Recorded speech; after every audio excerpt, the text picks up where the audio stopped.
Get you some sleep. Okay. Love you. I know you are. You can't go on school bus though. We don't got enough people for you to get on school bus. Okay, babe? We had a scare. I'll pay for it. I'll pay for it. She say be patient with her, so I wait for it. In every way, she makes a rainy day seem perfect. The love of a lifetime, why we both deserve it. I'll pay for it.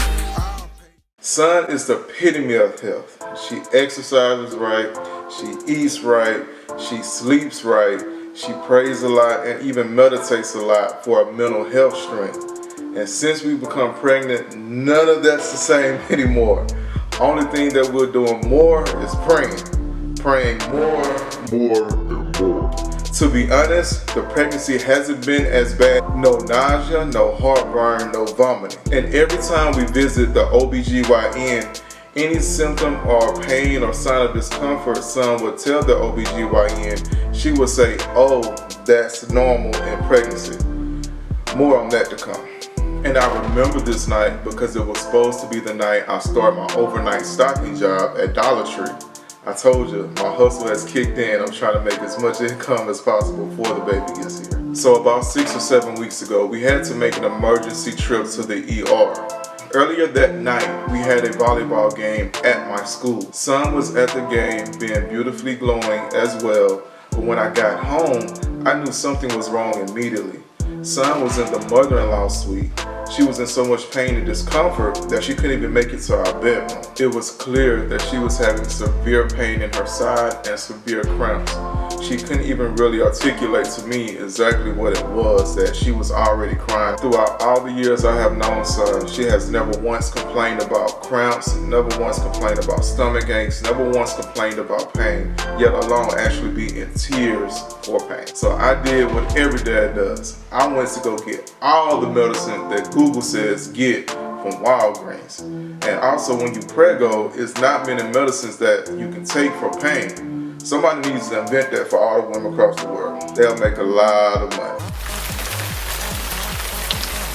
After I got back, I gave Son the medicine. We tried to wait an entire hour to see if the pain would subside, but it didn't. It actually got worse. So just in case if it was contractions or the worst case scenario, which I'm not even gonna mention, we dropped everything and we took off to the ER. Now once we pull up to the ER, they initially thought that we were in labor, that the baby was coming.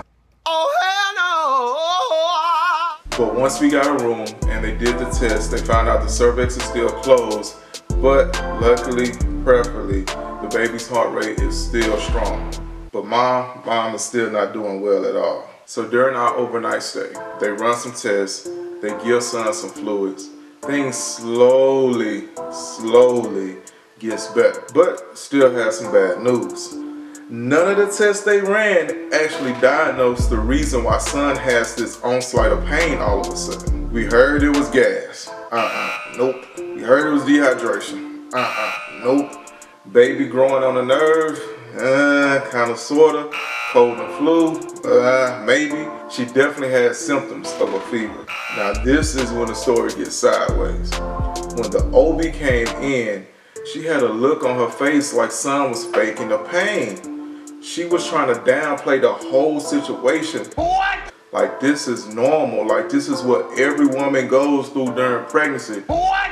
That Son doesn't really have a right to complain about pain. What? She recommended that Son just tough it out, got to deal with this pain for the next 4 months. What? And then everything will go back to normal. Okay. So now I'm ready to thump this little woman. And Son, she's sitting there holding back tears as the OB go ahead and tell the nurse to draw up our discharge papers and send us home, still with pain, still unsure of what's actually going on with my wife or with the baby.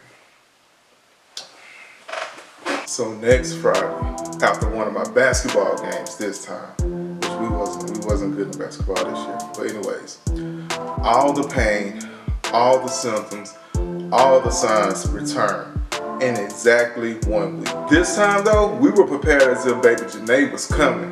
We had bags packed, we had our chargers, we had toiletries, and the few little baby supplies we had at that time. We wasn't leaving the hospital this time without a little bitty baby or a reason to some answers that why my wife is going through this pain. Long story short, everyone was still trying to play us again. The ER doctor, she was a little sympathetic to Son because she know at this point with us coming back to back weekends that something gotta be the issue. But for the most part, everyone was still like, man, they tripping. Our son just tripping. Nah, but we were steadfast, and me, I was stubborn. If this test didn't work, okay, how about this test? Let's run this. Oh, that didn't prove anything? All right, cool. Let's try this test. I think this test is what you need. Okay, they didn't do nothing? All right, how about this? Let's do an MRI. Boom. They do the MRI, scored a touchdown. No baby quite yet. But as a side effect of pregnancy, Son developed kidney stones. Kidney stones. That's what caused all this problems, all the headache for the last 2 weeks. Before the baby got here, flipped our life upside down. When the OB returned this time, she had that, oh, that's my bad, my fault. I understand, you really had something going on. So she was being apologetic, and we like, nah, we don't want to hit. We ain't feeling that. We told you last week what was going on. You should have found that out last week when we were here. They continued with plenty of fluids, plenty of fluids, and some feel-good medicine for Son. She was on cloud 99.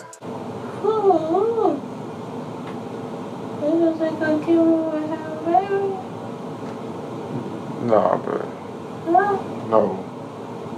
you say you could have it. Beyonce. You say Beyonce? You didn't hear her say that? Everything went away. We honestly believe that she passed the kidney stones while we were still there in the hospital. Since then, we just been on this last stretch of the pregnancy. We are almost to the finish line of this race. We had the baby shower back in Son's hometown in Ringo.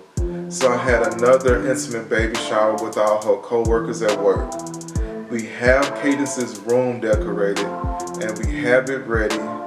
We have the car seat already buckled in, strapped in and ready. We have the stroller as well that's ready to rock and roll. Yeah, in the next video, fam, baby Cadence will be making her debut.